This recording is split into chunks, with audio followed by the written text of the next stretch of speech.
पुरी क्षेत्राधीश क्षितिकरमिदं पुरी क्षेत्राधीश क्षितिकरमिदं हि क्षितिजसः तदा तत्राकर्षो न मम बहिरानन्दघटके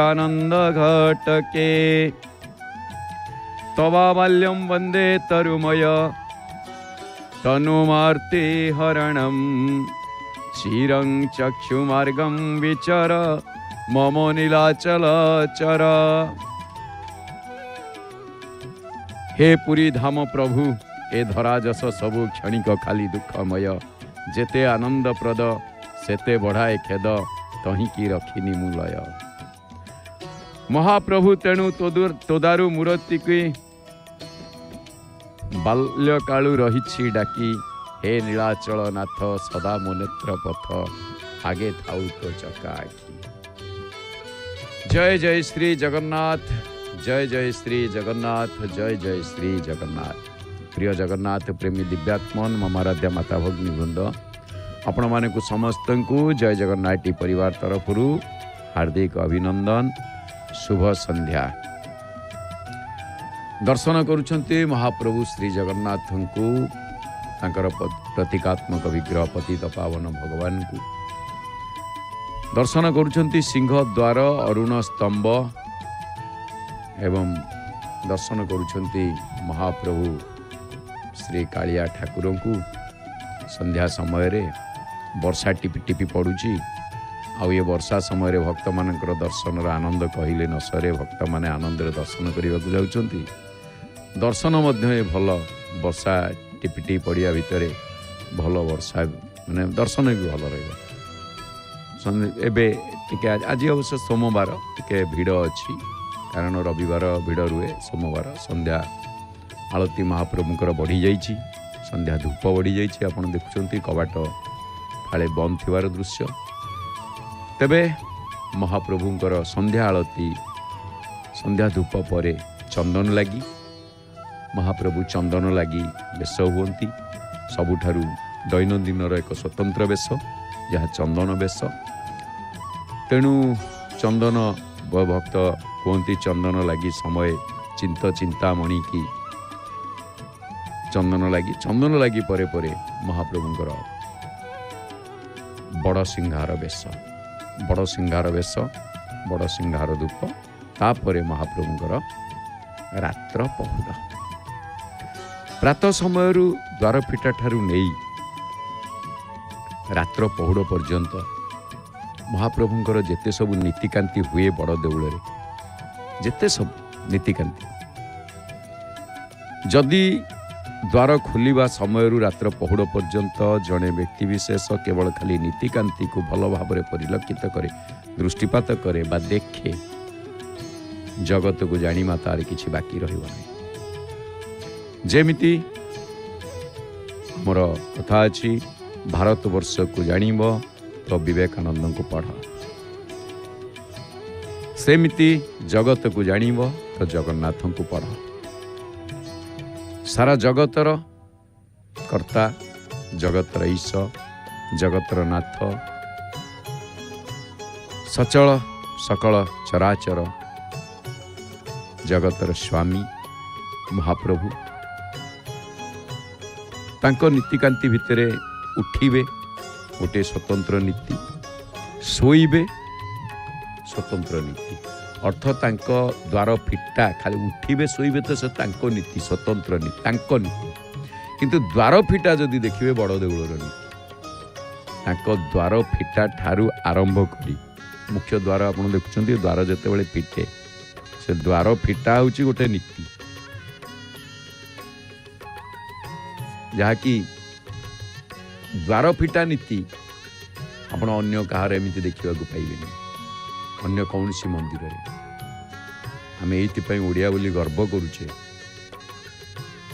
आम ओडिशा जाकि ओडिया जातिर कुलदेवता महाप्रभु श्री जगन्नाथ तांको नीतिकांति जेतिकी तांको नीतिकांति सबू अच्छी एभली नीतिकांति सारा भारत वर्ष कौन पृथ्वी रे जेते देवदेवी अछंती काहारी पाखरे एभली नीतिकांति नाही।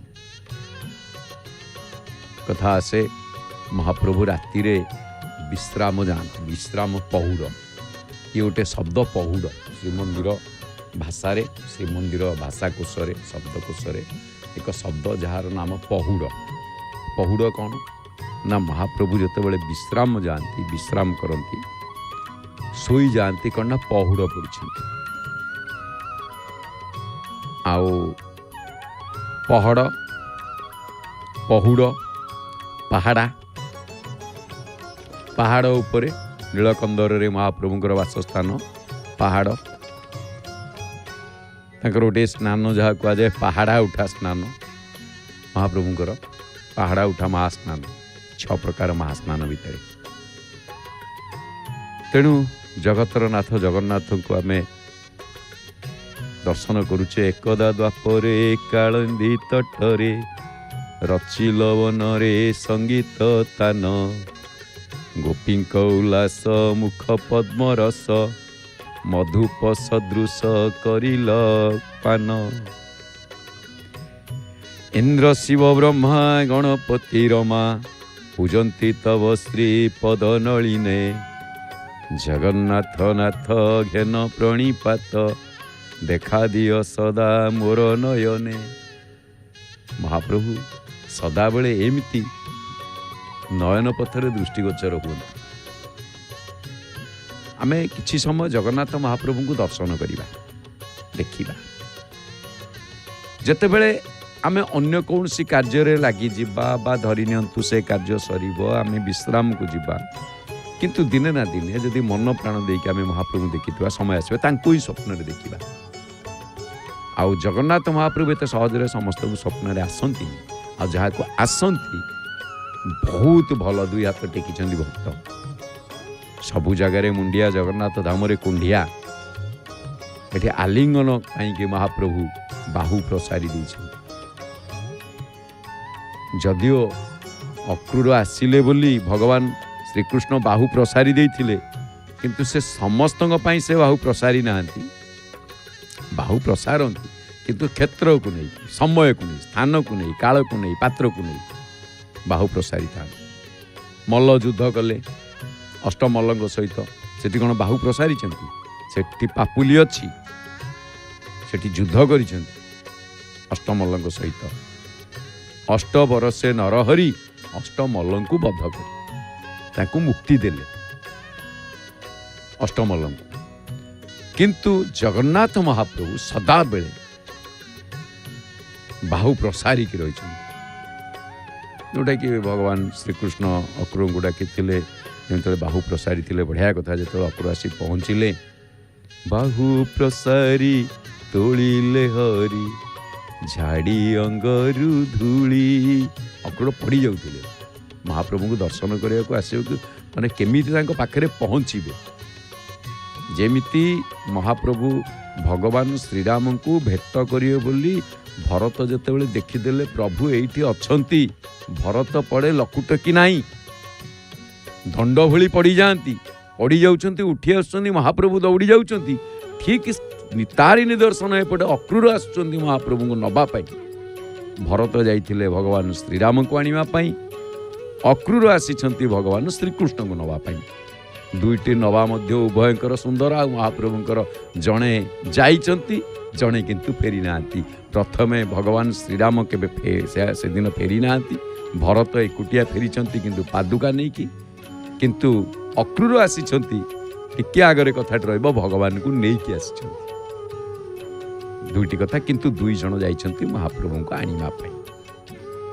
ଜଣେ ଫେରେଇ ଆଣିବା ପାଇଁ ଯାଇଛନ୍ତି, ଜଣେ ସାଙ୍ଗରେ ଆଣିବା ପାଇଁ ଯାଇଛନ୍ତି। ଇଏ ଗୋଟେ ଭଲ କଥାଟିଏ।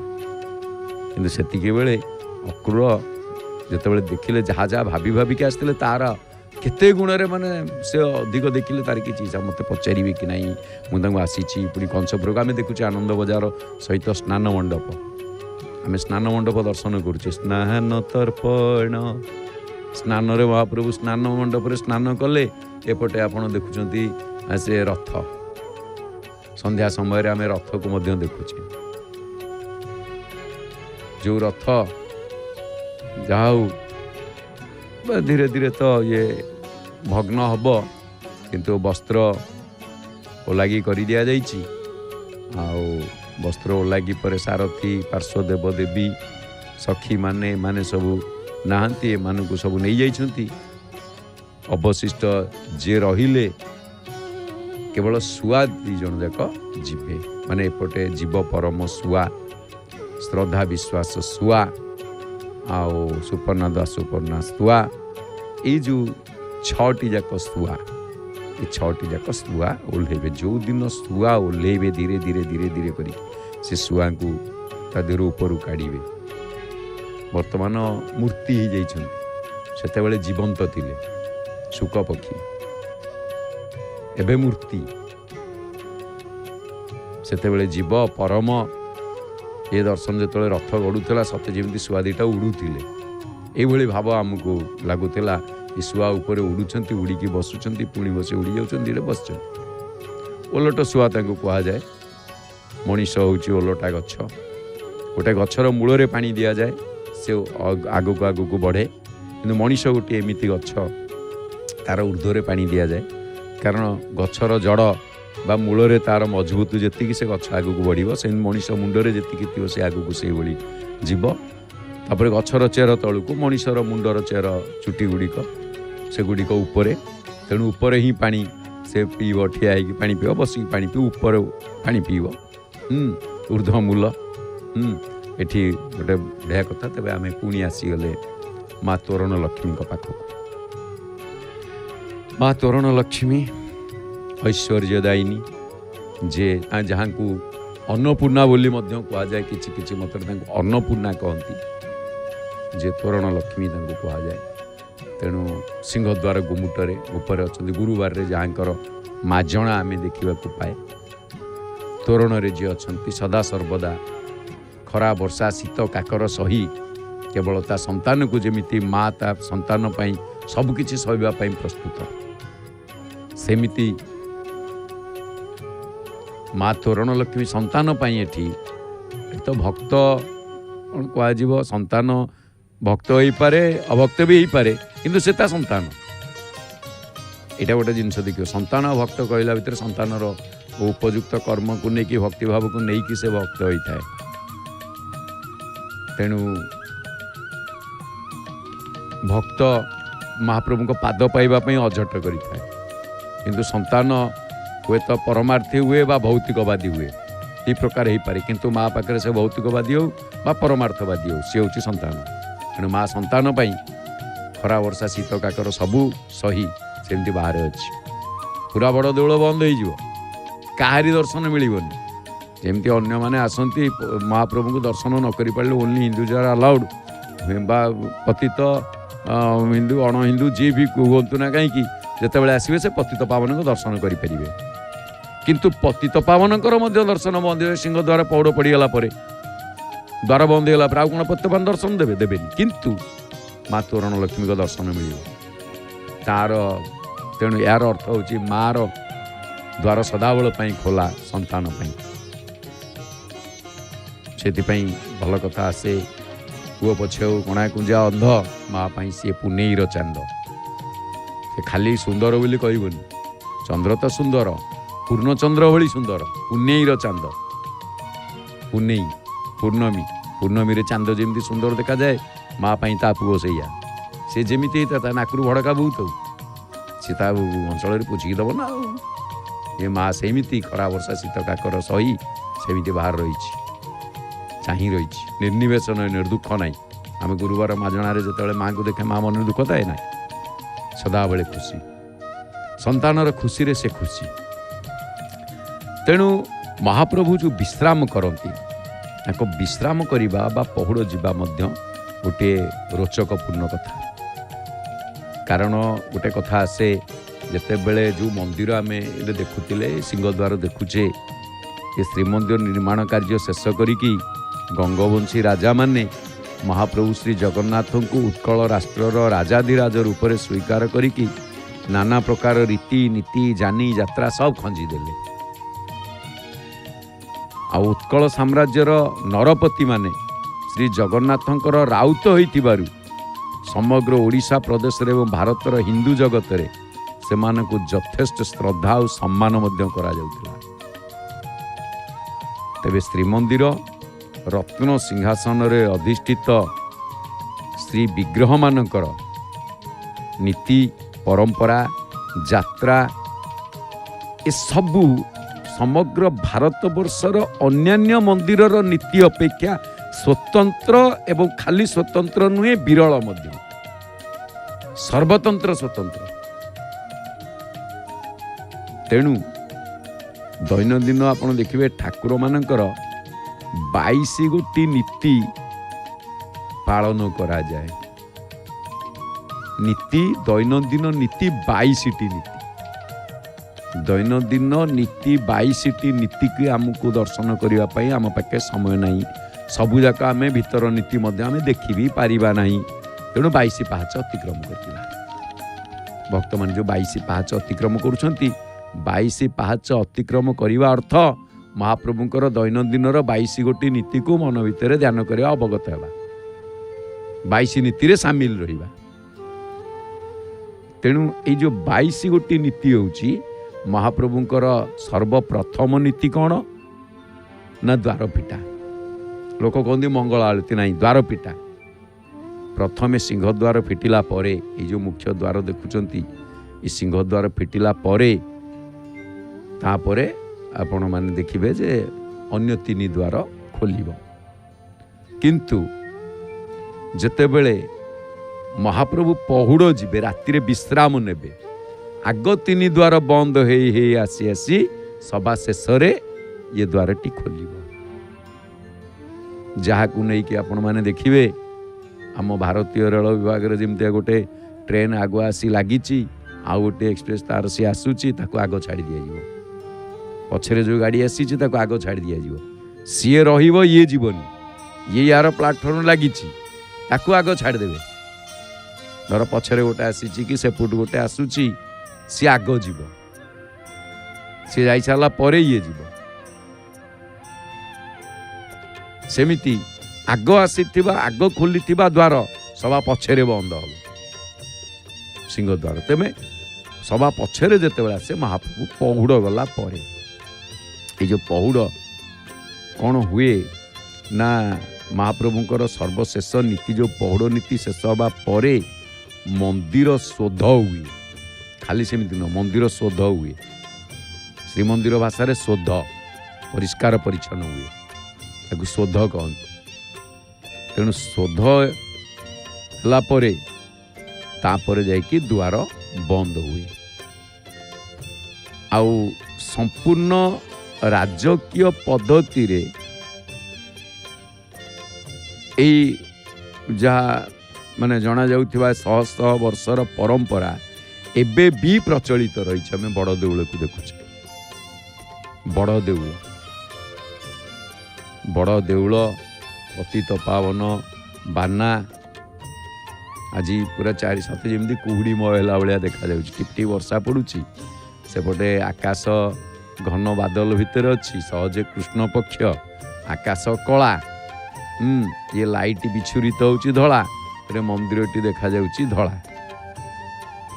ଆଶ୍ଚର୍ଯ୍ୟ କଥା ନୁହଁ? ମନ୍ଦିର ଧଳା, ମଝିରେ କଳା, ଇଏ ସତେ ଯେମିତିକା ବୈକୁଣ୍ଠପୁରୀର ଭାବ ଆମକୁ ଏଇଠି ଦେଖିବାକୁ ମିଳୁଛି। ଚିନ୍ତା କଲେ ଏ ସଂସାର ଧର୍ମଶାଳା, ମିଛ ମାୟା ଲାଗିଛି ଖେଳା, କିଛି ନାହିଁ, କେବଳ ମହାପ୍ରଭୁ। ତେଣୁ ସମୟର ଚକ୍ର ଅନୁସାରେ ବା ଗତି ଅନୁସାରେ କିଛିଟା ପରିବର୍ତ୍ତନ ଏଇଠି ମଧ୍ୟ ଘଟିଛି। 100 ବର୍ଷ ଧରି ଯାହା ଚାଲି ଆସୁଛି ବା କିଛିଟା ସମୟର ପରିବର୍ତ୍ତନକୁ ନେଇକରି କିଛିଟା ମଧ୍ୟ ପରିବର୍ତ୍ତନ ହେଇଛି। ଯେମିତି ଶ୍ରୀମନ୍ଦିର ଭିତରେ ବଡ଼ ଦେଉଳରେ ଆମେ ଦେଖୁଛେ ମହାପ୍ରଭୁଙ୍କର ପ୍ରତ୍ୟେକ ଦିନ ଯେଉଁ ଅନୁଷ୍ଠାନ କରାଯାଉଛି, ସେ ପହୁଡ଼ ନୀତିରେ କ'ଣ ହୁଏ? ଖଟସେଜ ଲାଗି, ପୁଷ୍ପାଞ୍ଜଳି, ପୁଷ୍ପ ଲାଗି, ପହୁଡ଼, ମୁଦ, ଶୋଧ, ଏସବୁ ଏଥିରେ ସଂଶ୍ଳିଷ୍ଟ। ହେଲେ ଏ ନୀତି ସମ୍ପର୍କରେ ମଧ୍ୟ ଉଲ୍ଲେଖ କରାଯାଇଛି ଯେ ରାତିରେ ମହାପ୍ରଭୁ ଯେଉଁ ପହୁଡ଼ ଯାଆନ୍ତି, ସେ ପହୁଡ଼ରେ କ'ଣ ହୁଏ से पहुड़ नीति पहुड़ नीति कहीं ना महाप्रभु शोबे पहुड़ नीति पैड़ दरकार पड़े गोटे भल कथा ये पहुड़ पहुड़ सहित पैड़र संपर्क पैड़ सहित पहुड़र संपर्क पढ़े महाप्रभु विश्राम करेंगे किंतु शयन जीवे महाप्रभु किंतु से इ आउ हुर फरक पहुड़ जीवे पैड़र आवश्यक पैड़ केतोटी ना 14टी पैड़ चतुर्दश ब्रह्मांडर नायकों आवश्यक होता है। तेबे डंबुरु पूर्वा भंडार जे कि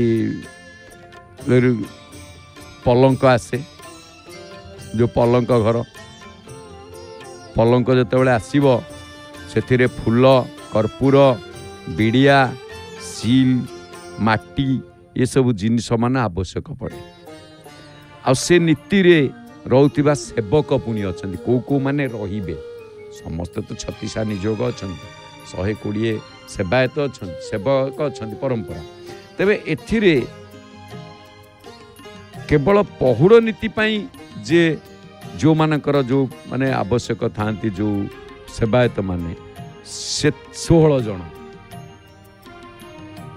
14टी पैड़ आवश्यक पड़े 16 जन सेवायत सेवकों आवश्यकता पड़े पौड़ नीति पाई चिंता करंतु आम महाप्रभु केमिति जोटा कि अन्य कौन सी मंदिर आप जिते बड़ मंदिर करूँ केते जन पुजारी है शिफ्टिंग अनुसार 3-4 जन रखिदेवे कि ना 6 जन रखिए 9 जन रखिए दिन जाक पहुड़ पाई जे 16 जन दरकार जगन्नाथ महाप्रभुଙ୍କର ये सारा जगतर नाथ सी चिंता करूँ किए किए पुणी कहूँ कौ मैंने रुहती आप देखूँ टे भल मुदुली सेवक मुद दबा मुदुली सेवक बड़ दुआर पड़ियारी तापर खट सेज जे कि पुष्पालक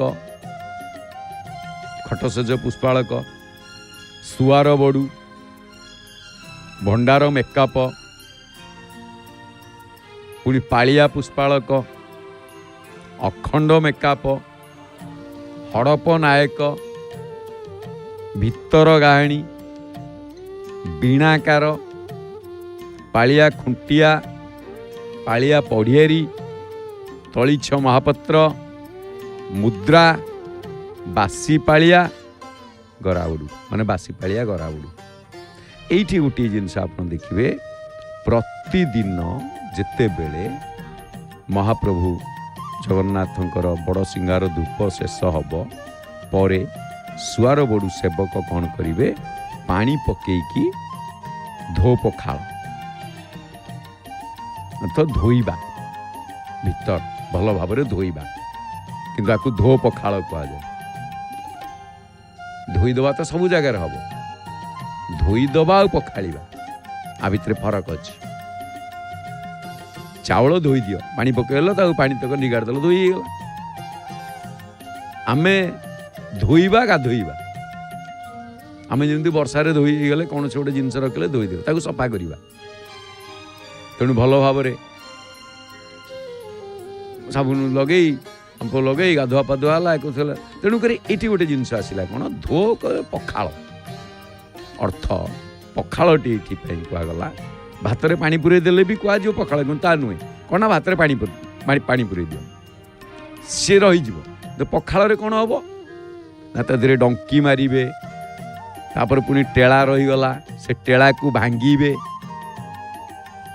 कौन भात में पानी पूरे पखाल करिया जातिर माने सबुठारु श्रेष्ठ खाद्य साग पखाल देखिए पखाल हांडी रे से माटी हांडी रे पखाल होइतो कि स्वाद तार माटी हांडीर पखालर स्वाद आपण कोठी पाइबेनी जेते आपण डेक्ची फेक्ची आडू साडू रोषेई करूँ ना अभड़ा पखालर स्वाद स्वतंत्र जो हांडी रे जीव से हांडी रे जदिव पखाड़ी पारे तो भल कथा ना अलग हांडी की नहीं जावाक पड़े किंतु से हांडी जदि पखाड़ी देइछंती वाह किछि दरकार नहीं लुण लंका टिके काकुड़ी टिके आउ जा हला जे टिके ଯଦି ଆପଣ ଲେମ୍ବୁ ଫେମ୍ବୁ ନେଇଗଲେ ତ ବହୁତ ବଢ଼ିଆ, ଲେମ୍ବୁ ଲୁଣ ଲଙ୍କା କାକୁଡ଼ି ସେତିକି। ଅଭଡ଼ା ପଖାଳ ସାଙ୍ଗରେ କଞ୍ଚା ଲଙ୍କା ଟିକେ ଚକଡ଼ି ଦେଲେ, ଭଲ କଞ୍ଚା ଲଙ୍କା ନେଇ ଆସିଥିବେ ଯେମିତି।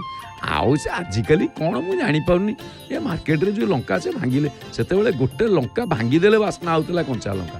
ଏବେ ସବୁ ଭେଜାଲ ହେଇଗଲାଣି, କରିବ କ'ଣ? ତାପରେ ମଣିଷ ବି ସବୁ ଭେଜାଲ ହେଇଗଲେଣି। କେବଳ ଜଗନ୍ନାଥଙ୍କୁ ଛାଡ଼ିଦେଲେ ସବୁ ମିଛ। ସତ କଥା କହିବାକୁ ଗଲେ ଜଗନ୍ନାଥଙ୍କୁ ଛାଡ଼ିଦେଲେ ଦୁନିଆରେ କିଛି ସତ ନାହିଁ। ପନିପରିବା ଖାଦ୍ୟ ପେୟଠୁ ଆରମ୍ଭ କରି ଏ ସବୁ ଭେଜାଲ। କୋଉ ସେତେବେଳେ ଆମେ ଜାଣୁଥିଲୁ ଭେଜାଲ କ'ଣ? ଚାଲ ଯାହା ବି ହଉ, ତେଣୁ ଏ ହେଉଛି ଧୋ ପଖାଳ କଥାରୁ ପଡ଼ିଲା। ତେଣୁ ତାକୁ ଭଲ ଭାବରେ ସଫା କରିବା। ପାଣି ଢଳା ହେଇଗଲା, ଧୋଇ ହେଇଗଲା, କିନ୍ତୁ ତା ଦେହରେ ଖଡ଼ିକା ମାରିବା। ସେ ପାଣି ତକ ପୁଣି ଆଉ ଥରେ ପୁଣି ଆସିକି ଖଡ଼ିକା ମାରିବା, ଭଲକି ଓଳେଇବା, କେଉଁଠି କ'ଣ ଟିକେ ରହିଗଲା ଦେଖିବା। ଇଏ ହେଇଗଲା କ'ଣ ନା ଧୋ ପଖାଳ। ତେଣୁ ଧୋ ପଖାଳ ବା ଧୁଆଧୋଇ ସାରିକି କ'ଣ କରନ୍ତି ନା ଖୁଣ୍ଟିଆ, ଧୋ ପଖାଳ ପରେ ଧୋଇବା ପରେ ଖୁଣ୍ଟିଆ ଡାକିଲେ ଖଟ ସେଜ ମେକଅପ୍ କ'ଣ କରିବେ ନା ଗୋଟେ ରତ୍ନ ପଲଙ୍କ ବଡ଼ ଠାକୁରଙ୍କ ସମ୍ମୁଖରେ ସିଂହାସନ ତଳେ ରଖିବେ। ତାପରେ ଭଣ୍ଡାର ମେକଅପ୍ଙ୍କ ଭଣ୍ଡାରରୁ ଶୟନ ଠାକୁରଙ୍କୁ ବାହାର କରିବେ। ଆଉ ପାଳିଆ ପୁଷ୍ପାଳକ କ'ଣ କରିବେ ନା ହାତ ଧୋଇକି ସେ ଶୟନ ଠାକୁରଙ୍କୁ ନେଇ ସିଂହାସନ ପାଖକୁ ଯିବେ, ରତ୍ନ ସିଂହାସନ ପାଖକୁ ଯିବେ। ଆଉ ଏ ସମୟରେ କ'ଣ ହବ ନା ମୁଦ୍ରା ସେବକ ଆଗେ ଆଗେ ବଇଠା ଦେଖାଉଥିବେ। ବଇଠା ବଢ଼ିଆ କଥା, ଏଇଠି ଗୋଟେ ଶବ୍ଦ ଶ୍ରୀମନ୍ଦିର ଶବ୍ଦରେ, ଯାହା ଦୀପର ଅନ୍ୟ ନାମ ବଇଠା। ଆମେ ଦେଖୁଛେ ଅରୁଣ ସ୍ତମ୍ଭ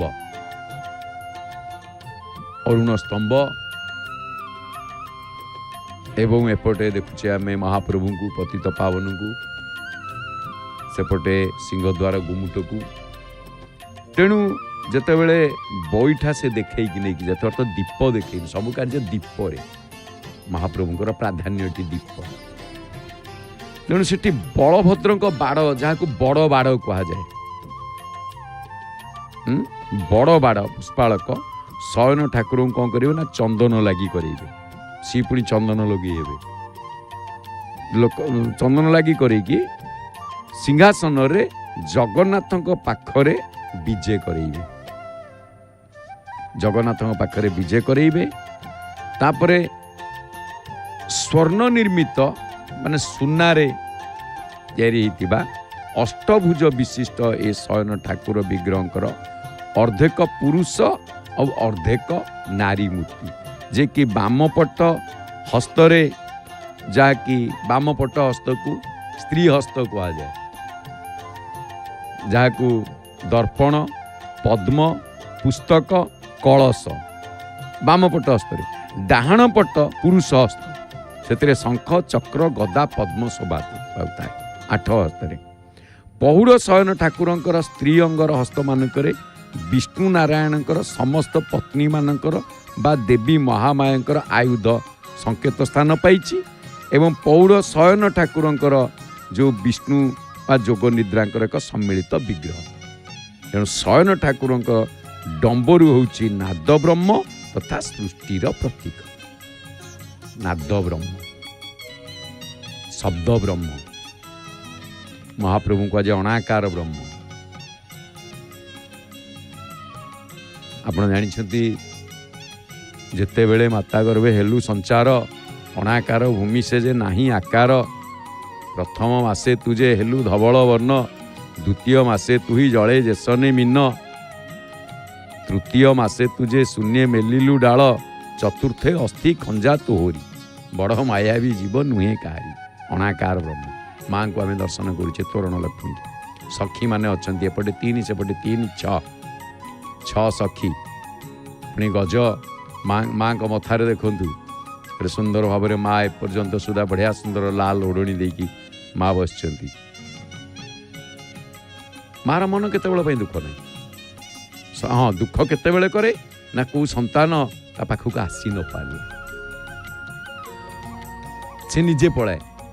ଶ୍ରୀୟା ଚଣ୍ଡାଳୁଣୀ ତା ଘରେ ଡାକିଲା, ତା ଘରେ ଡାକିଛି ଶ୍ରୀୟା ଚଣ୍ଡାଳୁଣୀ। ନମସ୍ତେ କମଳା ମାଗ ସାଗର ଦୁଲଣୀ, ନମସ୍ତେ ନମସ୍ତେ ଲକ୍ଷ୍ମୀ ବିଷ୍ଣୁଙ୍କ ଘରଣୀ। ଯଦିଓ ବଳରାମ ଦାସଙ୍କ ଭାଷାରେ ଚାରିଥର ନମସ୍ତେ ପ୍ରୟୋଗ କରିଛନ୍ତି, ଚାରିଥର ନମସ୍ତେ ପ୍ରୟୋଗ କଲା ପରେ ତା ପରେ ଯାଇ ସନ୍ଥ ତୁଳସୀ ଯେତେବେଳେ ସେଇ ପାର୍ବତୀଙ୍କ ପୂଜା ପାଇଁ ଯେତେବେଳେ ଲେଖିଲେ, ସେଠି ନମସ୍ତେ ଶବ୍ଦକୁ ପ୍ରୟୋଗ ନ କରି ସେ ଦେଖିଲେ ଯେ ଏଠି କାହିଁକି ମୁଁ କପି କରିବି ବା କାହିଁକି ଦ୍ୱିତୀୟ ଥର ରିପିଟ୍ ହେବ। ସେ ଜୟ ଜୟ ଗିରିବର ରାଜ କିଶୋରୀ, ଜୟ ମହେଶ ମୁଖ ଚନ୍ଦ ଚକୋରୀ, ଜୟ ଗଜବଦନ ଷଡ଼ାନନ ମାତା, ଜଗତ ଜନନୀ ଦାମିନୀ ଦୁତି ଗାତା। ଚାରିଥର ଜୟ ଶବ୍ଦ ପ୍ରୟୋଗ କଲେ। କିନ୍ତୁ ଫରକ ଏତିକି, ସନ୍ଥ ତୁଳସୀ ତାଙ୍କ ଜାଗାରେ ମହାନ, ଆଉ ତା ପ୍ରାୟକରୁ ସନ୍ଥ ବଳରାମ ଦାସ ତାଙ୍କ ଜାଗାରେ ମହାନ। ଏଇଥିପାଇଁ କୁହାଯିବ ଏଠି ଚାରିଥର ନମସ୍କାର କରିବାର କାରଣ କ'ଣ ନା ମହାଲକ୍ଷ୍ମୀଙ୍କର ସମସ୍ତ ପରିବାରକୁ ସାଗର ଦୁଲଣୀ ରୂପରେ ଆଗ ସାଗରକୁ ବର୍ଣ୍ଣନା କଲେ, ନମସ୍କାର କଲେ। ତାପରେ ସେଠି ଯେତେବେଳେ ବିଷ୍ଣୁଙ୍କ ଘରଣୀ, ବିଷ୍ଣୁଙ୍କୁ ନମସ୍କାର କଲେ, ତାଙ୍କ ଘରଣୀ ରୂପରେ ତାଙ୍କୁ ମଧ୍ୟ ନମସ୍କାର କଲେ। ତାପରେ ଏପଟେ ପୁଣି କ'ଣ ଜୟ ଜୟ ନମସ୍ତେ କମଳା ମାଗ ସାଗର ଦୁଲଣୀ, ନମସ୍ତେ ନମସ୍ତେ ଲକ୍ଷ୍ମୀ ବିଷ୍ଣୁଙ୍କ ଘରଣୀ, ନମସ୍ତେ କମଳାଳୟା ଅତି ଦୟାବତୀ। ଅର୍ଥ ଏଠି ସମସ୍ତଙ୍କୁ ମା ଦୟା କରନ୍ତି, ତେଣୁ ଦୟାବତୀ ରୂପରେ ସ୍ଥାବର ଜଙ୍ଗମ କୀଟ ଆଦିପାଳ ନୀତି। ତେଣୁ ଚାରିଥର ନମସ୍କାର ଶବ୍ଦ ଏଠି ପ୍ରୟୋଗ କରିଛନ୍ତି। ଏଠି ଜୟ ଶବ୍ଦ ଏଇଥିପାଇଁ ଲଗେଇଛନ୍ତି କାରଣ ଏଠି ସନ୍ଥ ବଳରାମ ଦାସ ତାଙ୍କ ନିଜସ୍ୱ ମତରେ ସେ କିଛି ଆରମ୍ଭ କରିବାକୁ ଯାଉଛନ୍ତି, ଯେଉଁଥିରେ କି ମହାନାୟକ କରିଛନ୍ତି ମହାପ୍ରଭୁ ଶ୍ରୀ ଜଗନ୍ନାଥଙ୍କୁ, ବଳଭଦ୍ରଙ୍କୁ, ମା ମହାଲକ୍ଷ୍ମୀ, ଏଇ ତିନି ଜଣଙ୍କୁ ନେଇକି ସେ ଆରମ୍ଭ କରିଛନ୍ତି ମୁଖ୍ୟ ନାୟକ ହିସାବରେ, ନାୟକ ନାୟିକା ହିସାବରେ। ଆଉ ସମସ୍ତେ ଏଥିରେ ପାର୍ଶ୍ୱଦ। ଧରି ନିଅନ୍ତୁ ବଡ଼ ପଣ୍ଡାଙ୍କ କଥା ଆସିଲା, ବା ସେଥିରେ ନାମ ନିଏ ବିଶ୍ୱକର୍ମାଙ୍କ କଥା ଆସିଲା, ପବନଙ୍କ କଥା ଆସିଲା, ଏମାନଙ୍କ ସମସ୍ତଙ୍କ କଥା ଆସିଛି। କିନ୍ତୁ ଜୟ ଜୟ ଲେଖିବାର ଅର୍ଥ ମା ଜାନକୀ ମହାରାଣୀଙ୍କ ଉଦ୍ଦେଶ୍ୟରେ ସନ୍ଥ ତୁଳସୀ ଯେଉଁ ଜୟ ଲେଖିଛନ୍ତି, ଏଠି କାହାର ନା ଜୟ ଶବ୍ଦ, ହେ ମା ତୁମର ଜୟ ହଉ, ତୁମର ଜୟ ହେଲେ ପ୍ରଭୁଙ୍କର ଜୟ ହେବ, ମୁଁ ତାଙ୍କୁ ପ୍ରାପ୍ତି ହେବି। ଏଠି ତାଙ୍କ ପାଇଁ, କାରଣ ଆଗକୁ ସ୍ୱୟଂବର ଅଛି ନା, ଇଏ ସ୍ୱୟଂବରରେ ଜୟ ହଉ। ହେ ଗିରିବର ରାଜ କିଶୋରୀ, ସେଇଆ କଥା ଠିକ୍ ସେଇ। ନମସ୍ତେ କମଳା ମାଗ ସାଗର ଦୁଲଣୀ, ଏଠି ଗିରିବର ରାଜ କିଶୋରୀ। ସେ ତାଙ୍କ ବାପାଙ୍କୁ ମୁଣ୍ଡିଆ ମାରିଲେ, ୟାଙ୍କ ବାପାଙ୍କୁ ମୁଣ୍ଡିଆ ମାରିଲେ। ଗିରିବର ରାଜ ହିମାଳୟଙ୍କ କନ୍ୟା ରୂପରେ ତାଙ୍କୁ ମୁଣ୍ଡିଆ ମାରୁଛନ୍ତି, ସେ ସାଗର କନ୍ୟା ରୂପରେ ମୁଣ୍ଡିଆ ମାରୁଛନ୍ତି। ହିମାଳୟ ଯେତିକି ସ୍ଥିର, ସାଗର ସେତିକି ଗମ୍ଭୀର। ହିମାଳୟ ଧୈର୍ଯ୍ୟର ପ୍ରତୀକ, ସାଗର ଗମ୍ଭୀରତାର ପ୍ରତୀକ। ତେଣୁ ଭବ ସାଗର କୁହାଯାଏ। ସାଗର ଯେତେ ଲହଡ଼ି ମାରିଲେ ମଧ୍ୟ ହିମାଳୟ ସେମିତି ସ୍ଥିର, ପର୍ବତ ସେମିତି ସ୍ଥିର। ପର୍ବତ ଠାରୁ ଶିଖିବି ମୁଇଁ ହେବାକୁ ଉଚ୍ଚ, ତାଠାରୁ ଶିଖିବାକୁ ପଡ଼ିବ ଯେ ଆମେ କେମିତି ଜୀବନରେ ସଦାବେଳେ ଉଚ୍ଚ ହବା। ତେଣୁ ନମସ୍ତେ କମଳା ମାଗ ବିଷ୍ଣୁଙ୍କ ଘରଣୀ। ଏଠି ଗୋଟିଏ କଥା ଆସିଲା କ'ଣ, ନମସ୍ତେ ନମସ୍ତେ ଲକ୍ଷ୍ମୀ, ଏଠି ଦୁଇଟି ନମସ୍ତେ ଏଠି ଆସିଛି। ନମସ୍ତେ ନମସ୍ତେ ଲକ୍ଷ୍ମୀ ବିଷ୍ଣୁଙ୍କ ଘରଣୀ, ନମସ୍ତେ କମଳା ମାଗ ସାଗର ଦୁଲଣୀ। ଅର୍ଥ ଏଠି ଯେମିତି ବିଷ୍ଣୁଙ୍କ ଘରଣୀ ରୂପରେ ମହାପ୍ରଭୁଙ୍କୁ ମୁଣ୍ଡିଆ ମାରିଲେ, ମହାପ୍ରଭୁଙ୍କୁ ପ୍ରଣାମ ଜଣାଇଲେ, ତାଙ୍କ ପତ୍ନୀ ରୂପରେ ତାଙ୍କୁ ପ୍ରଣାମ ଜଣାଇଲେ। ଅର୍ଥ ଗୋଟେ କନ୍ୟାର ତିନି ଅବସ୍ଥା ଆସେ, ଗୋଟେ ଝିଅର କନ୍ୟା, ତାପରେ ପତ୍ନୀ, ମାତା। ଠିକ୍ ସେଇଭଳି ପାର୍ବତୀ ଏଠି ହିମାଳୟ କନ୍ୟା ରୂପରେ, ତାପରେ ଏଠି ବର୍ଣ୍ଣନା କଲେ ଶଙ୍କର ଘରଣୀଙ୍କ ରୂପରେ, ତାପରେ ବର୍ଣ୍ଣନା କଲେ ଗଜବଦନ ଷଡ଼ାନନ। ଟିକେ ଏଠି ରହିଗଲେ କ'ଣ ନା, ଏଠି ଗଜବଦନ ଷଡ଼ାନନ ସେ କହିଲେ କ'ଣ, ଗଣେଶ ଆଉ କାର୍ତ୍ତିକଙ୍କ ମାତା ରୂପରେ, ଆଉ ଇଏ ଏଠି ଜଗତ ଜନନୀ ରୂପରେ। ତେଣୁ ଆ ଭିତରେ କିନ୍ତୁ ହେ ଗଣେଶ କାର୍ତ୍ତିକେୟ ମୋ ପ୍ରଭୁଙ୍କୁ ମାନେ ଶ୍ରୀରାମଙ୍କର ଜୟ ହେଉ। ହିମାଳୟ ତମେ ଯେମିତି ସ୍ଥିର, ମହାପ୍ରଭୁ ଏତେ ବିଚଳିତ, ବହୁ ରାଜା ମହାରାଜା ମାନେ ଆସିଛନ୍ତି, ଏଠି ବହୁ ପ୍ରକାର ବିଶୃଙ୍ଖଳା କିଛି ବି ଦେଖା ଦେଇପାରେ, ଏମାନେ ସମସ୍ତେ ହୁଏତ ଧନୁ କେହି ଭାଙ୍ଗି ଦେଇ ପାରନ୍ତି, କିନ୍ତୁ ଶ୍ରୀରାମଙ୍କର ଜୟ, କାରଣ ସେ ତାଙ୍କୁ ଦେଖିକି ତା ଆଗରୁ ପସନ୍ଦ କରିସାରିଲେଣି। ଚଣ୍ଡୀ ମନ୍ଦିରରେ ମୁଣ୍ଡିଆ ମାରିବା, ଚଣ୍ଡୀ ମାଙ୍କୁ ପାର୍ବତୀଙ୍କୁ ଭକ୍ତି ନିବେଦନ କରିବା, ନିଜେ ମା ଜାନକୀ ଲକ୍ଷ୍ମୀ ସ୍ୱରୂପା। ତେଣୁ ଏଠି ମହାପ୍ରଭୁଙ୍କର ଇଏ ସବୁ ହେଉଛି ମାୟା, ଏ ସବୁ ମହାପ୍ରଭୁ ଜାଣନ୍ତି ବା ସମସ୍ତେ କେମିତି। ତେଣୁ ଏଠି ଗୋଟିଏ ଜିନିଷ ରହିଲା, ଯେତେବେଳେ ମହାପ୍ରଭୁ ରାତ୍ର ପହୁଡ଼ ଯେଉଁ ଶୟନ ଠାକୁର ବିଷ୍ଣୁ ଯୋଗ ନିଦ୍ରାରେ ଯେଉଁ କଥା ଆସେ, ଡମ୍ବୁରୁ ହେଉଛି ବ୍ରହ୍ମ ଆଉ ସୃଷ୍ଟିର ପ୍ରତୀକ। ଯେଉଁ ଡମ୍ବରୁଟି ଉପରେ ମହାପ୍ରଭୁ ଶୟନ କରନ୍ତି, ଶୟନ ଠାକୁର ରତ୍ନ ସିଂହାସନରେ ବିଜେ ସାରିବା ପରେ ପୁଷ୍ପାଳକ ସେବକ ଗରାବଡ଼ୁଙ୍କ ଠାରୁ ପାଣି ନେଇ ହାତ ଧୋଇକି ମାଳ ଚନ୍ଦନ ସଂସ୍କାର କରି ଶ୍ରୀଅଙ୍ଗରେ ଛୁଇଁ ଶୟନ ଠାକୁରଙ୍କୁ ଲାଗି କରାନ୍ତି। କଥାଟି ଦେଖନ୍ତୁ କେମିତି ନୀତି। ତା ଭିତରେ ଦୁଇଟି ପଲଙ୍କ, ଗୋଟିଏ ଜଗନ୍ନାଥଙ୍କ ସାମ୍ନାରେ ଆଉ ଗୋଟିଏ ସୁଭଦ୍ରା ଦେବୀଙ୍କ ସାମ୍ନାରେ ସିଂହାସନରେ ତଳେ ରଖା ହେଇଥାଏ।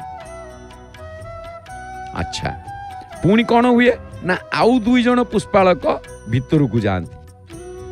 ସେ କ'ଣ କରନ୍ତି ନା ପୂର୍ବରୁ ଯେଉଁ ବଡ଼ ଦୁଆର ପଡ଼ିଆରି ଅମଣିଆ ରଖିଥାନ୍ତି ପଇଡ଼, 14ଟି ପଇଡ଼ ତା ପୂର୍ବରୁ ଥାଏ, ସେଥିରୁ 4ଟି ସିଂହାସନରେ ରଖା ହୁଏ।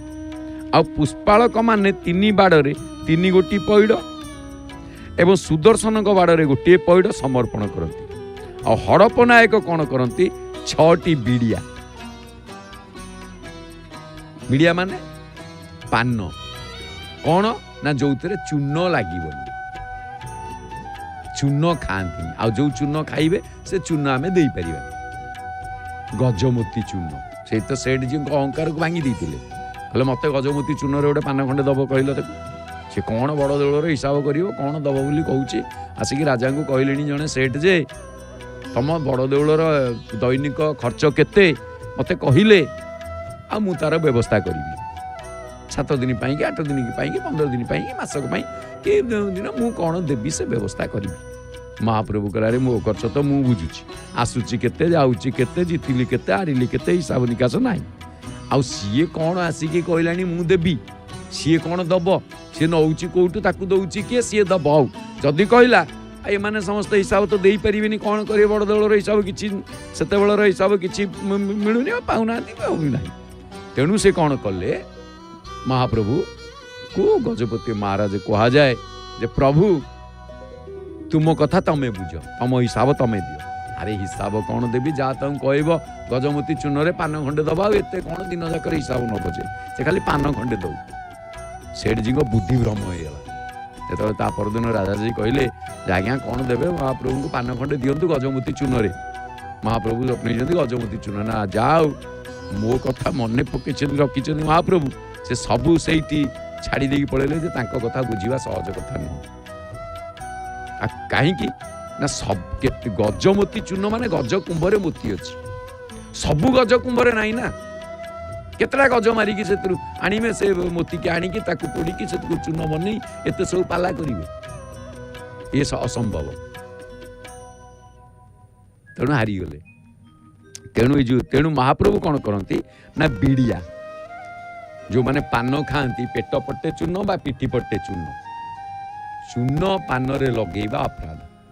ଏ କାର୍ତ୍ତିକ ମାସରେ ମା ମାନେ ସବୁ ପଥର ଚୂନ ଲଗାନ୍ତି।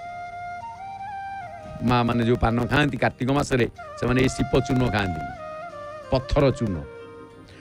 ଯାହା ବି ହଉ, ମହାପ୍ରଭୁଙ୍କୁ ସେଇ ସମୟରେ ବଡ଼ ମାନେ 6ଟି ବିଡ଼ିଆ ପାନ ବଢ଼େଇଥାନ୍ତି। ଏତଦ୍ ବ୍ୟତୀତ 6 ଗୋଟି ପଇଡ଼ ଲକ୍ଷ୍ମୀ, ନୃସିଂହ, ବିମଳା, ବଟମଙ୍ଗଳା, ଭୁବନେଶ୍ୱରୀ ଏବଂ ଦକ୍ଷିଣ ଘରକୁ ପଠା ହୁଏ। ପାଇଗଲେ 6ଟି ପଇଡ଼। ଆଚ୍ଛା, ପୁଷ୍ପାଳକ ମାନେ କ'ଣ କରନ୍ତି, ସିଂହାସନ ତଳେ ଠିଆ ହେଇ 3 ଠାକୁରଙ୍କର କର୍ପୂର ଆଳତୀ କରନ୍ତି। ଆଳତୀ ସମୟରେ ଭିତର ଗାହାଣୀ ମାନେ ଦେବଦାସୀ, ଯେଉଁଟା ଆମର ଦେବଦାସୀ ପ୍ରଥା ଥିଲା, ଭିତର ଗାହାଣୀ ସମ୍ପ୍ରଦାନୀ ଯୋଗ। ତେବେ ଭିତର ଗାହାଣୀ କ'ଣ କରନ୍ତି, କଳାହାଟ ଦୁଆରେ ଶ୍ରୀ ଜଗନ୍ନାଥଙ୍କ ପାଖରେ ରହିକି ଗାନ କରନ୍ତି। ସତଲିପିରେ ଦେବଦାସୀ ସମ୍ପର୍କରେ उल्लेख होता बरणी अनुजाई शयन ठाकुर भितर को विजे कला परे भितर गाणी कलाहाट द्वारा लंडावर्त ठारे ठिया गीत गोविंद गाइबे। तेबे शयन ठाकुर जिते बाहुड़ा विजे करेंगे से समय सेविका आगे आगे गीत बोलिए पुणी शयन ठाकुर भितर को गला पर्यंत जय विजय द्वार ठारे गीत गाइबे। केते वर्ष किछि वर्ष हलानी जो भितर गाणी देवदासी कई नथिबारु ये सेवा बंद होइछि। एतद व्यतीत भितर गाणी गीत बोलिबा समय बीणाकार सेवक जे कि बड़ ठाकुर पार्श्व रहीकि बीणा बजई तांती बलभद्र पाखे रहीकि बीणा बाजे। तेणु स्वतुलीपुर जना जाए जे प्रत्यय रात्र पौड़ समय पुष्पांजलि जेतेबेले ठाकुर सह जय विजय द्वार ठारे भितर पलंक पर्यंत दैनिक बीणा बजेइबे। एक कथा मध्य लेखा अच्छे श्रीमंदिर सत्यलिपि प्रत्यय 5 वर्ष पूर्व अर्थात 500 वर्ष पूर्व कथा केते गोटे 1947 मसीहा रु ये बीणाकार सेवा बंद रही। तेणु से समय मंदिर रे बीणा भांगी पड़ता एवं आवश्यक मरामती हो पारि नथिला। एमिति कि तत्कालीन समय ठाकुर मान नीति रे चरम विशृंखला तथा विलंब हेतु अधिकांश दिन चंदन लगे और पौड़ नीति हो नथिला। तेणु से दिन ठारू ये सेवा वस्तुत हो पार नाला किंतु पुरुषोत्तम कर्मांगी ये सेवा संपर्क में लेखा अच्छी से बढ़िया कथा लेखा अच्छी सेवके ए नारद सेवा ये जो बीणाकार ये सेवाटी हूँ नारद सेवा। आप जानते तीन पुरे मोर गति क्या न थाए बीती सत कथा कही कही विष्णु नाम गाई गाई नारद बीणा बजाए। गाओ गाओ रे बीणा नारद बीणा बजाते बढ़िया कथा ये संगीत शास्त्र रे नारदंक गुरु शंकर शंकरंक शिष्य होउचंती नारद नारदंक शिष्य होउचंती तुम्बुरु तुम्बुरुंक शिष्य होउचंती भरत जहाँ नाम रे आम देशर नाम भारत। ये गोटे मत 4टी मत आसे ये गोटे मत से भरतंक जोगु आम देशर जो नाट्यम जा भारत नाट्यम बोली कहा जाए भरत ठार। तेणु ये नारद सेवा बोली कहा जाए। तेणु जो नारद सेवा बीणा नहीं कि परमेश्वर पहुड़ काल रे सुगीत कलसा गायी परमेश्वर कलाहाट द्वारा बीणा बजे कलसा आप जानते राग कलसा राग जमी राग विभिन्न प्रकार आम ओडिया पद्धति पंचम बराड़ी चोखी जमी सब राग अच्छी रसकुलिया जहाँ को रसकोइला ऋषिकुलिया कहा जाए पहाड़िया केदार काली अनेक प्रकार राग जमी अच्छे कौ रागर गीतटी गाँच काली राग धरी नि तार जतिपात रमती प्रति पदर थाक पाखे जो अक्षर पुणी आर थाक से अक्षर रमती बाहु प्रसारी तोलिले हरि झाड़ी अंगरू धूली अर्थ कौन ना एठी देखिए बाहु प्रसारी तोलिले हरि जमती एठिरी जमती आपण से काली रागरे कवि सम्राट उपेन्द्र भंज भल वर्णना करिसेंती से तांकर विग्रह कांति कि झटकंती कनक नाइला ये सब आद्य मध्य प्रांत जमक काली रागरे आउ काली रागटी कौन पद गुड़िक खंडा हाणिला भली जमती लगे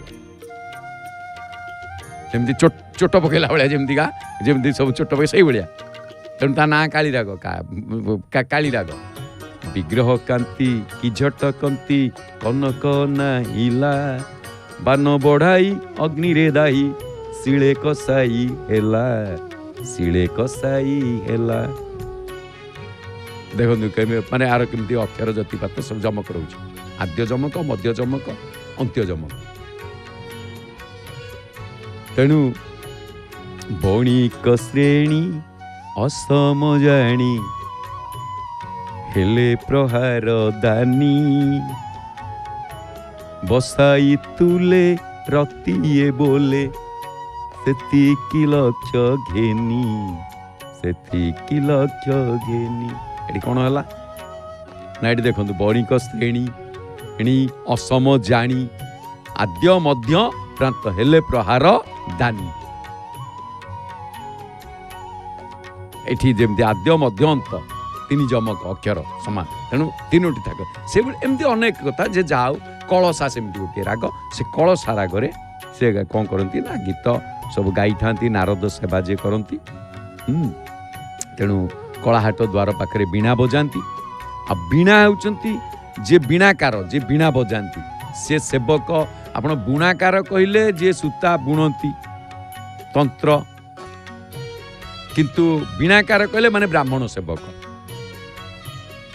ତେଣୁ କୁହାଯାଏ ସେବକଙ୍କର ବଂଶଧର ମାନେ ପୁରୀ ପଥୁରିଆ ସାହି ଏବଂ କୁଣ୍ଢେଇ ମେଣ୍ଟ ସାହିରେ ଅବସ୍ଥାନ କରୁଛନ୍ତି ବୀଣାକାର ସେବକ। ତେବେ ଏଇଠି ଗୋଟିଏ କଥା ଆପଣ ଦେଖିବେ, ରତ୍ନ ସିଂହାସନରେ ଯେଉଁ ଠାକୁରମାନେ ବିରାଜମାନ କରିଛନ୍ତି ସେ ଠାକୁରମାନଙ୍କ ପହୁଡ଼ ଆଳତି ଶେଷରେ ଯେତେବେଳେ ପହୁଡ଼ ଆଳତି ହୁଏ, ବଡ଼ ଛତା ମଠ ବାବାଜୀ କ'ଣ କରନ୍ତି, ଗୀତ ବୋଲନ୍ତି। ଆପଣ ଦେଖୁଛନ୍ତି ବଡ଼ ଦେଉଳ, ତା ପାଖକୁ ଲାଗିକି ଆମେ ସିଂହଦ୍ୱାର ଦେଖେ ନା, ଏପଟେ ହେଉଛି ଛାଉଣୀ ମଠ, ସେପଟେ ବଡ଼ ଛତା ମଠ। ସେମାନେ ଗୀତ ବୋଲିଥାନ୍ତି। ତାପରେ ହଡ଼ପନାୟକ ସେବକ ତିନିଟି ରୂପା ତିଆରି, ତାକୁ ଷଢ଼େଇ କୁହାଯାଏ, କିନ୍ତୁ ପାତ୍ର ରୂପା ତିଆରି ପାତ୍ର, ସେଥିରେ ସମୁଦାୟ 42 ଗୋଟି ଖିଲି ବିଡ଼ିଆ, ମାନେ 42ଟା ପାନ ରାତିରେ ଶୋଇଲା ବେଳକୁ ମହାପ୍ରଭୁଙ୍କର ଦରକାର। ସେଇଥିପାଇଁ ପାଟି ନାଲି ପଡ଼ିଯାଇଛି ଆଉ ନୁହଁ, ଦେଖୁନାହାନ୍ତି ଏ ପାଟି କେମିତି ନାଲି କି? ଭାଇ ଭଉଣୀ ମିଶିକି ମାନେ ଖାଉଛନ୍ତି କଥା, ଦେଖନ୍ତୁ ପାଟି ନାଲି, ପାନଖିଆ ପାଟି ଯେମିତିକା। ଆଚ୍ଛା ହଉ, ତେଣୁ 42ଟି ପାନ ପଲଙ୍କ ତଳେ ଗୋଟେ ଲେଖେ ଷଢ଼େଇରେ ରଖନ୍ତି। ଷଢ଼େଇ ମାନେ ଏଠି ପାତ୍ର କୁହାଯିବ। ଏତଦ ବ୍ୟତୀତ 4ଟି ପଇଡ଼ 3 ବାଡ଼ର ପଲଙ୍କ ତଳେ, ଆଉ ଜଗନ୍ନାଥଙ୍କ ବାଡ଼ରେ 2ଟା, ଅନ୍ୟ 2 ବାଡ଼ରେ 2ଟା ରଖା ହୁଏ। ଏଟା ବଡ଼ ଖିଆ ତ। ରାତିରେ ଆମର ଭଲ କଥା ଆସେ, ରାତିରେ ଥଣ୍ଡା ଜିନିଷ ମନା, ରାତିରେ ଦହି ଖାଆନ୍ତିନି। ଆମର ଗୋଟେ ଲୋକ କଥା ଅଛି ଦନେଇ ଦାସଙ୍କ ଭାଷାରେ, ରାତିରେ ଦହି ଖାଇଲେ ଜ୍ୱର ହବ। ତେଣୁ ତାକୁ କିଏ ମାନିବେ ନ ମାନିବେ, କିଏ କହିଛି କ'ଣ ହେଇଛି, ଭାତ ସାଙ୍ଗେ ଦହି ଖାଇବାକୁ ତ ଭଲ ଲାଗେ। ତେଣୁ କ'ଣ କରନ୍ତି ନା ରାତିରେ କିଏ ମାନନ୍ତିନି। ତେଣୁ ଜଗନ୍ନାଥ ମହାପ୍ରଭୁଙ୍କ ଦୟାରୁ ସନ୍ଥ ବଳରାମ ଦାସ ଏମିତି ଆୟୁର୍ବେଦୀୟ ଜିନିଷ ତା ଦେହରେ ଭରିଛନ୍ତି ଲକ୍ଷ୍ମୀ ପୁରାଣରେ। ରାତ୍ର କାଳେ ଦଧି ଅନ୍ନ ଯେ କରେ ଭୋଜନ, ରାତି କାଳେ ଦଧି ଅନ୍ନ ଭୋଜନ କରିବନି। ଯେ ଗୁରୁବାର ଟିକେ ମନା କରୁଛନ୍ତି, କିନ୍ତୁ ସେ ଗୁରୁବାର ରାତ୍ର କାଳେ କହିଛନ୍ତି ସବୁଦିନ। ଆମର ଲୋକ କଥାରେ ସେଥିପାଇଁ ପରେ ଆସିଛି, ରାତିରେ ଯେଉଁମାନେ ଦହି ଖାଆନ୍ତି ଜ୍ୱର ହୁଏ, ରାତି ଦହି ଖିଆ ଜ୍ୱର। ରାତି ଦହି ଖିଆ ଜ୍ୱର ଭଲ କଥା। ସେ ଅବଶ୍ୟ ଲୋକ କଥା ଅଛି, ସବୁ କହିବା ଦରକାର ନାହିଁ, ଏଇଟା ଲୋକ କଥା, କିନ୍ତୁ ନିରାଟ ସତ କଥା। ରାତି ଦହି ଖିଆ ଜ୍ୱରକୁ ବୁଢ଼ା କାଳ ବାହା ପରକୁ, ଆଉ ବୁଢ଼ା କାଳରେ ବୟସର ଶେଷ ସୀମାରେ ପହଞ୍ଚିବ, କଉ ମୁଣ୍ଡ ବାହା ହେବି, କାହା ପାଇଁ ବାହା ହବ? ଆଉ ଭୋଦୁଅ ମାସରେ ଧାନ ରୋଇଥିଲେ ନିଅଣ୍ଟ ସେ ରାଜ କର, ଭାଦ୍ର ମାସରେ ଯିବ ଧାନ ରୋଇବ, କ'ଣ ଫଳିବ ଯେ ନହେଲେ ଖଞ୍ଜଣା ଦେଇପାରିବନି। ତେଣୁ ଏଠି ଏଇ ଯେଉଁ କଥା ଆସିଛି, ଏଠି ରାତିରେ ଦହି ଖାଇବା ମନା, ପଇଡ଼ ତ ଆହୁରି ଥଣ୍ଡା, କିନ୍ତୁ ମହାପ୍ରଭୁ ରାତିରେ ପଇଡ଼ ପିଇବେ, ତାଙ୍କ ପାଇଁ ପଇଡ଼ ତୁଆ ହେବ। ସମସ୍ତେ କହନ୍ତି ଜଗନ୍ନାଥ ତ ଏହା କରୁଛନ୍ତି, ଆମେ ସେୟା କରିବା କରୁନ। ଥରେ ପଇଡ଼ ପିଇକି ରାତି ସକାଳୁ ଦେଖିବ କେମିତି ଆଖି କାନ ସବୁ, କେମିତି ଆଖି ଗୁଡ଼ାକ ସବୁ କୁମ୍ଭାଟୁଆ ଭଳିଆ ଫୁଲିକିରି ଶୋଇଥିବ। କେବେ କରିବ? ସେମିତି କେହି କରିବେନି। ଦ୍ୱିତୀୟ କଥା ହେଉଛି ଆୟୁର୍ବେଦୀୟ ଶାସ୍ତ୍ରରେ ବାତ ପିତ୍ତ କଫ 3ଟି ମୁହୂର୍ତ୍ତ, ରାତି ସମୟଟି କଫକାରକ। ତେଣୁ ରାତିରେ ରୁଟି ବା ରାତିରେ ତ ଖାଇବା କଥା ନୁହଁ, କିନ୍ତୁ ରାତିରେ ନର୍ମାଲ ସାଧାରଣ ଟିକେ 8ଟା ପୂର୍ବରୁ ଯାହା କିଛି ଆମେ ଖାଇବା, କିନ୍ତୁ ଥଣ୍ଡା ଜାତୀୟ ଦ୍ରବ୍ୟ ରାତିକି ଖିଆ ଯାଏନି। କୋଲ୍ଡ ଯେଉଁମାନେ ସବୁ ପିଅନ୍ତି। ତେଣୁ ଯେତେବେଳେ ମହାପ୍ରଭୁ କିନ୍ତୁ ମହାପ୍ରଭୁ ପୂର୍ଣ୍ଣ ବିଲକ୍ଷଣ ଠାକୁର। ଆପଣ ଏଇଠି ଦେଖନ୍ତୁ, ଯେତେବେଳେ ସେ ସବୁ ରହିବ, 2ଟା ଲେଖାଏଁ ରହିବ, ଜଗନ୍ନାଥଙ୍କ ପାଖେ 2ଟା ପଇଡ଼, ଏମାନଙ୍କ ପାଖେ ଗୋଟେ, ତାଙ୍କ ପାଖରେ 2ଟା। ପୁଣି ପାଳିଆ ଖୁଣ୍ଟିଆ କ'ଣ କରିବେ ନା ରୂପା ପିଙ୍ଗଣରେ ଶୁକ୍ଳ ବା ଧଳା ରଙ୍ଗର ଫୁଲ ନେଇକି ଭିତରକୁ ଯିବେ। ଶୟନ ଠାକୁରଙ୍କୁ ପୁଷ୍ପାଳକ ଏବଂ ସଜ ପାଳିଆ ଗରାବଡ଼ୁ ଉଭୟ ହାତରେ ବେତ ଆଉ ଫୁଲ ଧରିଥାନ୍ତି। डंबुरु भंडार घरे थाए पालिया खटसज मेकाप जय विजय द्वार डंबुरु पकाती तापर शयन ठाकुर डंबुरु उपरे विजे हुंती ताकू गोटे पौड़ मणई करा जाए एवं दुईटी बिड़िया लगी हुए तापर कर्पूर आलती संज काली पिठो आलती सेठी हुए पालिया खुंटिया कौन करती ना ठाकुर उपरकू जे कि पुष्पांजलि पकाती यही समय खुंटिया कौन करती हे मणिमा मणिमा मणिमा डाक पकाती मणिमा मणिमा जिते डाक पकड़ा पर शयन ठाकुर को जय विजय द्वार विजे करई नहीं महाप्रभु जगन्नाथ पलंक शयन करवा संगे संगे पुष्पालक सेवक चंदन एवं माल मैलम करती भंडार घर को विजे करई दे चंदन और माल गराबड़ू हाथ में देले सी विमला मंदिर को पठे था तापर प्रतिहारी सेवक जय विजय द्वार बंद करा जाऊ माने द्वार आउ जाऊ माने जाको से बंद करे माने बंद करवा से आउ जेई देबे हमर गोटे शब्द आसला आउ जेई दबा कबाटा आउ जेई देबी हठात आजिकल पिला बुझी पारे ये शब्द गुड़िक सब एत माने निचक शब्द देखिए से तो जगन्नाथ कथा गोटे स्वतंत्र अभिधान आवश्यक कबाटा आउ जाऊ माने से जो आउ जेई देबे सांगे सांगे भितर दक्षिण द्वार बंद हो एपटे कबाटा आउ जेला से भितर दक्षिण द्वार बंद हो तापर दियो जो बाहर को विजय करेंगे सेते बेले कौन हम ना छामू बैठा अन्य जे कि अन्य अखंड बैठा से ओह्लैबे तापरे जेतेबेले से बैठा को ओह्लैबे सेतिक बेले से समय पालिया मेकअप कौन करेंगे ना गंभीरा जो गंभीरा गृह गर्भगृह गंभीरा कहुए गर्भगृह कहुए गंभीरा पालिया मेकअप एवं प्रतिहारी सेवक कलाहाट द्वार उपस्थित रहिबे से समय मणिमा से डाक देवे हे मणिमा खाली मणिमा मणिमा शब्द सुप्त मणिमा शब्दटी कौन ना मणिया माँ शब्द मणिमा शब्द आसी कालेसी मान को मणिमा कह जाए मणिया माँ कालेसी मान मणिमा मणिमा शब्द आसे तेणुक मणिया माँ प्राय 8 थर जे कि विभिन्न संबोधन थाई महाप्रभु को उद्देश्य से डाक देवे आउ ये जिनसटी गुप्त होइतिबारु एटी प्रकाश करवा संभव नहीं तेणु आम जो बाहर जाइए आए मणिमान दे ये सब गुड़िक सब गुप्त कथा तेणु एठी ठाकुर मानकर पौड़ समय जो परंपरा विधि भारतर अन्यत्र कौन सी हिंदू देवदेवी मंदिर रे देखा जाए ही नहीं ये जो भाया विधि ठाकुरंकर पौड़ नीति पालिया मेकअप छामू बैठा धरिकी से समय सिंहद्वार सिंहासन चारिआडे बुलिकी देखिए तापर जाई कलाहाट द्वार बंद होगी बाहर को आस कलाहाट द्वार बंद है मुदुली सेवक कौन करेंगे ना कलाहाट द्वार ठारू जय विजय द्वार पर्यंत शोध करी सी कलाहाट द्वार बंद करेंगे पूर्वर प्रतिहारी सेवक सी द्वार दुई कड़े दौड़ी लगे बांधे दुई कड़े अच्छा से समय मुद्रा सेवक माटी मुद्रा देकी तलीछ महापात्र ठारू उभय सुना सील बा मदन मोहन मूर्ति अंकित थिबा रूपा सील नहीं माटी उपरे मुद देवे बन माटी लगी थाए से आउ एठी गोटे कथा जे सुना सीलटी गोटे गोल आकृतिर आउ से सीलटी माटी रो मझिरे देबा परे ता चारि पाखे रूपा सीलटी छाप दिया जाए आउ सुना सील रे पारसी भाषा रे केतेक अक्षर लिखाई आउ ये सीलटी भंडार मेकअप को जिम्मारे थाए प्रत्येक पहुड़ बेले मुदुली सेवक तलीछकू से सीलटी जोगई था अपर पक्षे रूपा सीलटी तलीछक पाखे थाए चिंता करूँ महाप्रभुंर पौड़ नीति एत छोटिया कथा नुह पूर्वे ए पौड़ आलती परे तलीछ महापात्र गुड़ हांडी सिंहासन में बसईकी असरपा धरती आगुरी असरपा धरती कहीं ता परदिन सकाळू हांडी रे सरा घोड़े दे मेकअप सेवक जिमा दौले से पुणी मेकअप सेवक को जिमा देवे कारण असरपा हो मारी से तो क्या मारे जोटी असरपा मारे मना आम ता भितर बाड़िया बाड़िया हवा विचार करूँ कारण असरपा केमी धरवे ना गोटे गुड़ हांडी थोदेवे सबू जाक असरपा ता भितर बसवे सकाळू गोटे घोड़णी घोड़े देवे बाहर करेंगे पुणी ताकू खाली सेमती नहीं फोपाड़ी देने क्या जिमा देवे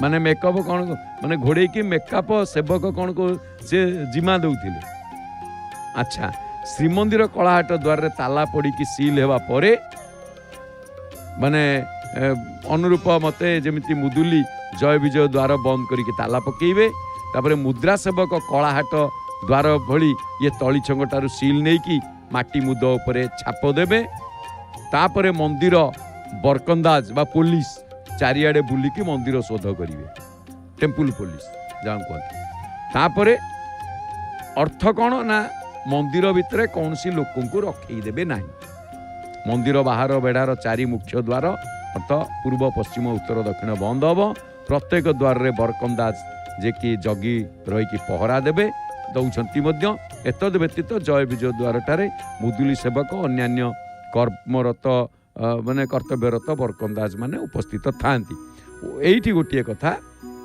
वर्षकर केतेटा निर्दिष्ट दिन रे ए जो आमे जा अनुष्ठित होता स्वतंत्र जानी यात्रा तथा पर्व मानकर समय अभाव ठाकुर मानकर पहुड़ नीति हो पारे बेले बेले कह जाए महाप्रभु ठिया पहुड़ हेले पहुड़ नीति आज है महाप्रभु आज शोई पारि ना कारण पहुड़ नीति अनेक समय लगे आपड़ देखुं गोटे जिनिस जनक ठारू आसब पुणी जनक जिमा दिज्व ताकू खोलिबा जेतिकी ताकू बंद करवा जेतिकी ताकू खोलिकी पुणी से नीति तापर दिन मंगलालित खोला हम डेरी कहीं हुए जगन्नाथ मंदिर कौन आज्ञा आज्ञा कौन एपर्यंत से एतिकी नीति जोटी अच्छी सेठी कौन हम बाइल लेखाई आगुरी से गण से ना सब एपट सेपट होनी तेणु केतेक दिन ठाकुरंकर गुप्त नीति संपादन पूर्वक जाकि द्वार बंद करा न जाइकी श्री विग्रह मानक मुखरे खंडुआ लगी करा जाई ठिया पौड़ ठिया पौड़ कहते मुखरे खंडुआ लगी करदे एटा होची ठिया पौड़ ये होची महाप्रभुंकर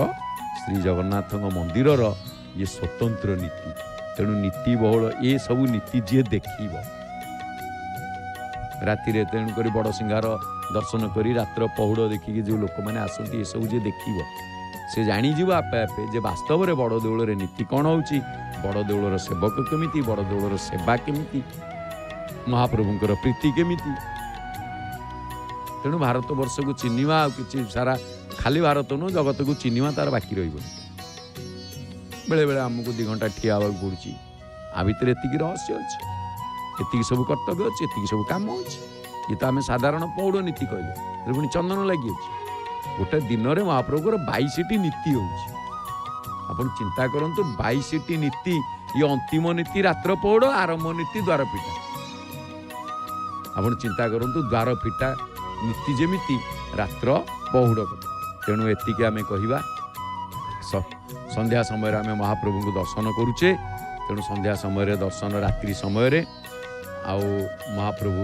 उद्देश्य प्रणाम जनइबा थापिबा तुम मूर्ति मो क्षुद्र हृदय नाही बाट दुरु श्रीचरण अर्पण करुची घेन हे विश्व सम्राट तमें तो सारा विश्वर सम्राट तेणु कौन बा तुमको कहवा तेणु महाप्रभु एतिकी कहवा केवल खाली तुमको टिके प्रणाम जन आउ किछि ना से गोटे कथा से सन्थ बलराम दास कहला भाया करपत्र जोड़ी कहे अर्जुन खिल ठाकुर पादकू धरिण ज्ञान मार्ग कथा कहिल सर्व घटू जेते बेले पराण जीव मु सेतिकी बेलकू भजुची अभय पाद तलकू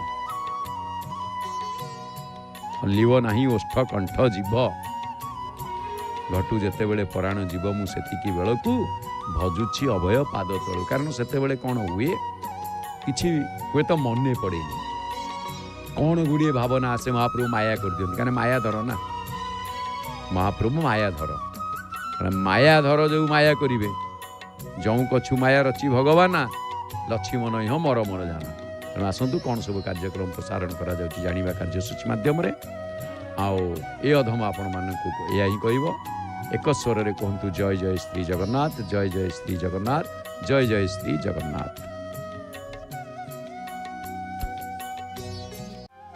भक्त भगवान का संपर्क स्वर्गीय सही स्वर्गीय संपर्क को अनुभव करथिबा भक्तर मनर कथा भक्तों को अनुभूति प्रत्येक दिन सकाळ 7टाରୁ 9टा दिन 12:30 एवं संध्या 7टाରୁ राति 9टा केवल जय जगन्नाथ टीवी रे।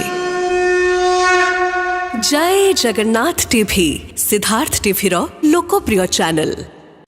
खरा वर्षा और झड़ को खातिर न करी चून